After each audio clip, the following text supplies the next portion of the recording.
皆さん、こんにちは。日本語のポッドキャスト、ゆかの日本語カフェです。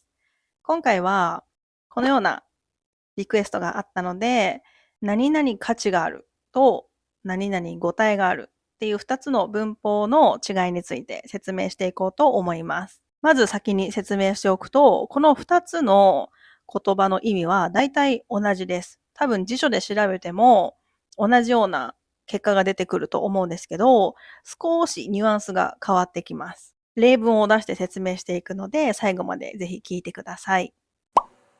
まず一つ目は、読む価値があると読み応えがあるについて話していきます。読む価値があるって聞いたときに思うのが、例えばこの本の厚さがすごく厚くても薄くても関係ないですね。厚くても薄くても、この本を読んだ後の感想としては、この本を買って正解だった。この本を買って後悔をしていない。仮にこの本を探すのが大変だとしても、そこまでをして読むに値するっていう意味があります。で、もう一つの読み応えがあるっていうと、本が厚いか薄いかで言ったら、厚い本のことを言うと思います。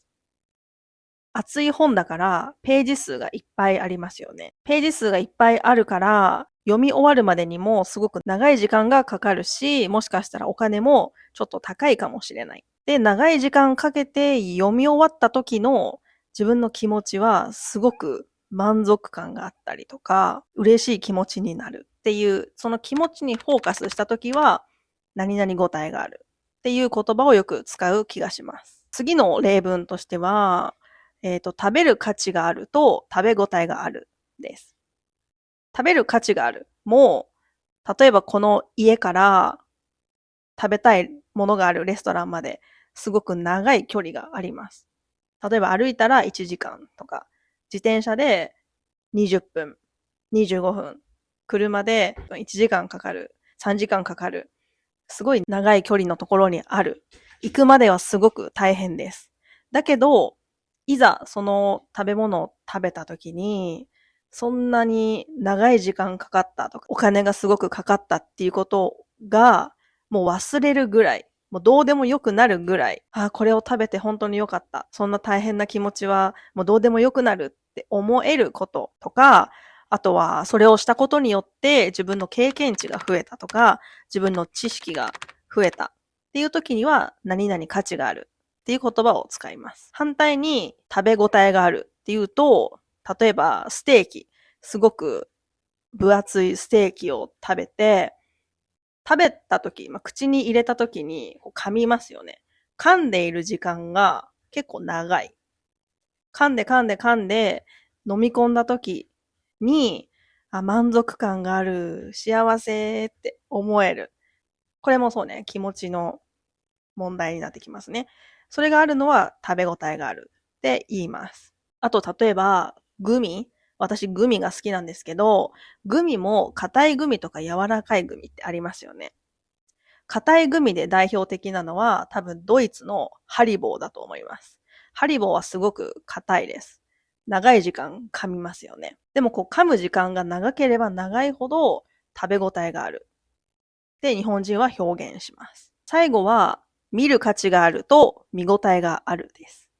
見る価値があるは、やっぱり足を運んで映画館に行って、その映画を見るに値する。家で見るんじゃなくて、わざわざ家を出て、その映画館まで行く、この労力がかかっても、全然気にならない、関係ない、どうでもよくなるっていう気持ちがありますね。見る価値がある。で、やっぱり、その映画を見たことで自分の知識が増えたりとか、新しいことが知れたとか、自分のためになることがあったっていう意味があります。で、反対に見応えがあるっていうと、その映画の時間が長いとか、ドラマの話数が多い。例えば、ワンピースの漫画って、百何十巻ってありますよね。ちょっとよくわからないんですけど、すごく多いです。長いです。